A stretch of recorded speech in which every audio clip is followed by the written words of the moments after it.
Hi guys, my name is Simone Klein, and for my final project I decided to decolonize a 5-day menu. Throughout this class we've had many discussions, but I do remember there was one discussion where it was mentioned that decolonizing a entire culture can be a huge challenge.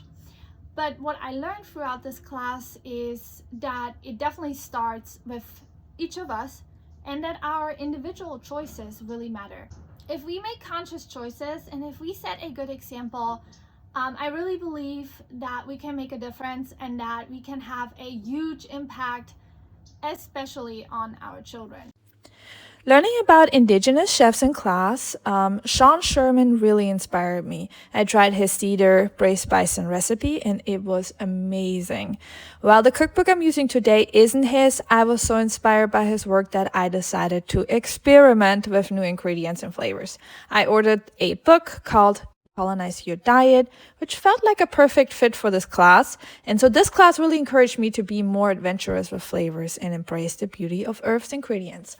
For this video, I decided to make two recipes from this cookbook. One is amaranth pancakes with mushrooms and chili peppers, as well as purslane, beans, and butternut squash stew. And I'm really excited to take you along on this journey with me. We've got all these ingredients from various farmers markets around San Diego County, and there are so many unique ones to choose from. We've got mushrooms, lion's mane, and oyster, both California grown. The recipe calls for tomatillos only, but when I went to the Escondido farmers market, I couldn't resist all the colorful tomatoes.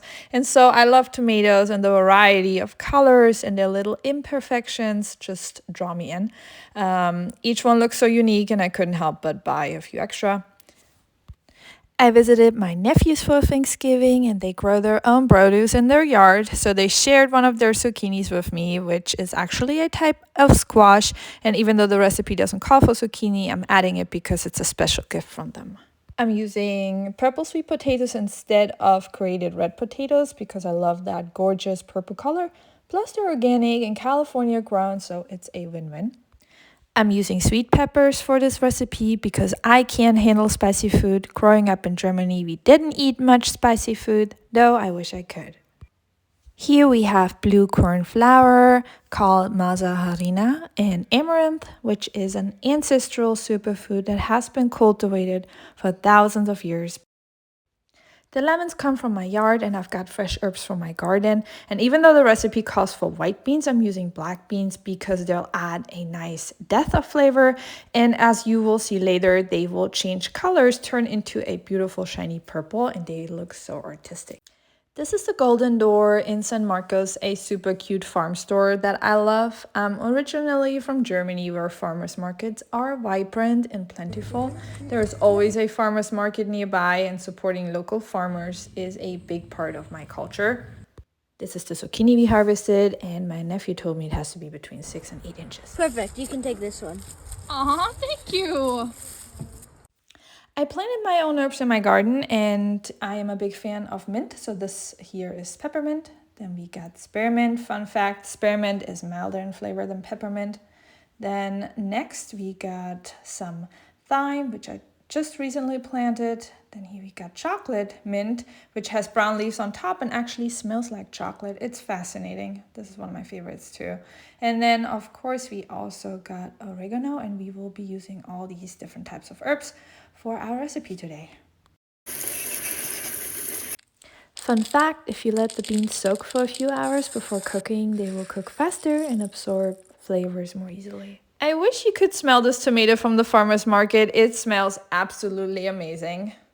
For the stew, I'm roasting the tomatoes, onions, garlic, some of the squash and the pepper at 425 degrees, about 30 minutes or until they're done to your liking. I also added some leftover green onions, which isn't part of the stew, but I love how crispy it gets and I enjoy it as a snack.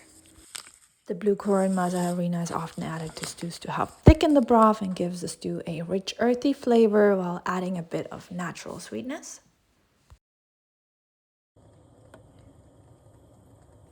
I also saved the seeds from the butternut squash and roasted them in the oven for about 15 minutes, and I will be using them to top the stew later for a nice crunch and extra flavor. Here I'm adding all the roasted veggies to the blender to make the base for the stew, and I'm also adding the blue corn flour to thicken it up. So my recipe only calls for beans and squash, but you could also add corn in honor of the three sisters, corn, beans, and squash. The corn provides a natural support for the beans to climb, while the beans enrich the soil with nitrogen for the squash. And so these three plants work together to create a healthy and sustainable growing system. So this recipe calls for purslane. I had trouble finding purslane, so I decided to buy seeds instead. After what we learned in week 11 about how seeds are essential for sustainable farming, it felt like the perfect opportunity. So instead I used mustard greens this time, but next time I make this recipe and I'll be using my homegrown purslane. By the way, it has a lemony flavor and it is packed with antioxidants and vitamins, and it is great for salads, stews, and just eaten fresh. Next, I made the amaranth pancakes with mushrooms and the peppers. First, I added lemon zest to boiling water to cook the amaranth, giving it a fresh citrusy flavor. Amaranth is technically a seed. It is known for being gluten-free. And additionally, amaranth is one of the few plant-based foods that provide a complete protein, meaning it contains all 9 essential amino acids that the body needs to function properly.